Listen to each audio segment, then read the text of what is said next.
২৬শে মার্চ বাংলাদেশের ইতিহাসের এক অবিস্মরণীয় দিন। ১৯৭১ সালের এই দিনে জাতির পিতা বঙ্গবন্ধু শেখ মুজিবুর রহমানের আহ্বানে যে মহান স্বাধীনতার সূচনা হয়েছিল তা আজ বাঙালির আত্মপরিচয়ের প্রধান ভিত্তি। ২০২৬ সালের এই ঐতিহাসিক মুহূর্তে দাঁড়িয়ে মুজিব ও স্বাধীনতা শব্দদ্বয় কেবল একটি রাজনৈতিক স্লোগান নয়, বরং এটি একটি আদর্শিক পুনর্জাগরণের নাম হয়ে দাঁড়িয়েছে।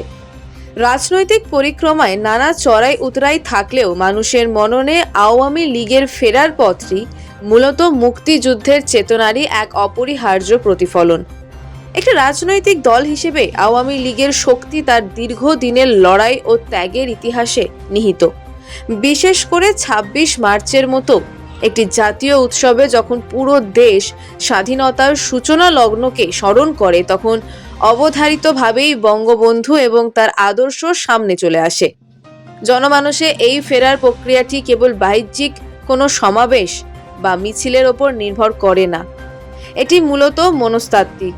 মানুষ যখন স্বাধীনতার সুফল এবং গণতন্ত্রের স্বরূপ নিয়ে চিন্তা করে, তখন তারা অবচেতনভাবেই সেই দলটির দিকে তাকায় যারা এই রাষ্ট্রের জন্ম প্রক্রিয়ার সঙ্গে ওতপ্রোতভাবে জড়িত ছিল। বর্তমান প্রেক্ষাপটে মুক্তিযুদ্ধের চেতনাকে নতুনভাবে উপলব্ধি করার প্রয়োজনীয়তা দেখা দিয়েছে। তরুণ প্রজন্মের মধ্যে বৈষম্যহীন সমাজ গড়ার যে আকাঙ্ক্ষা, তা আসলে স্বাধীনতার মূল ঘোষণা বা প্রোক্লামেশন অফ ইন্ডিপেন্ডেন্স এরই প্রতিধ্বনি। আওয়ামী লীগের রাজনৈতিক দর্শন যদি জন আকাঙ্ক্ষার এই আধুনিক রূপের সঙ্গে একাত্ম হতে পারে, তবে তাদের প্রত্যাবর্তন হবে আরও শক্তিশালী ও সুদূরপ্রসারী। মানুষের হৃদয়ে কোনো আদর্শ চিরস্থায়ী করতে হলে প্রাত্যহিক জীবনের সংকটে তাদের পাশে দাঁড়ানো প্রয়োজন। এবারে স্বাধীনতা দিবস কেবল একটি আনুষ্ঠানিকতা নয়, বরং এটি আত্মশুদ্ধি এবং জনগণের সঙ্গে পুনরায় সংযোগ স্থাপনের একটি মাধ্যম হতে পারে।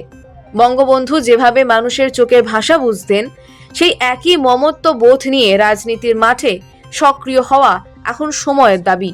মুক্তিযুদ্ধের অবিনাশী চেতনা আর মুজিবের আপোষহীন নেতৃত্ব, এই দুই স্তম্ভের ওপর ভিত্তি করেই আওয়ামী লীগকে মানুষের আস্থার জায়গায় ফিরতে হবে। ইতিহাস সাক্ষী দেয় যে আদর্শিক ভিত্তি মজবুত থাকলে সাময়িক বিপর্যয় কখনো স্থায়ী বিচ্ছেদ ঘটাতে পারে না। তাই ২৬শে মার্চের এই মাহেন্দ্র ক্ষণে দেশপ্রেমিক জনতার হৃদয়ে মুজিবের আদর্শ আর স্বাধীনতার মূল মন্ত্রকে ধারণ করাই হবে আওয়ামী লীগের জন্য ফিরে আসার প্রকৃত রাজপথ। এই যাত্রায় সাধারণ মানুষের আবেগ ও অধিকারকে সর্বোচ্চ গুরুত্ব দেওয়াই হবে সফলতার চাবিকাঠি।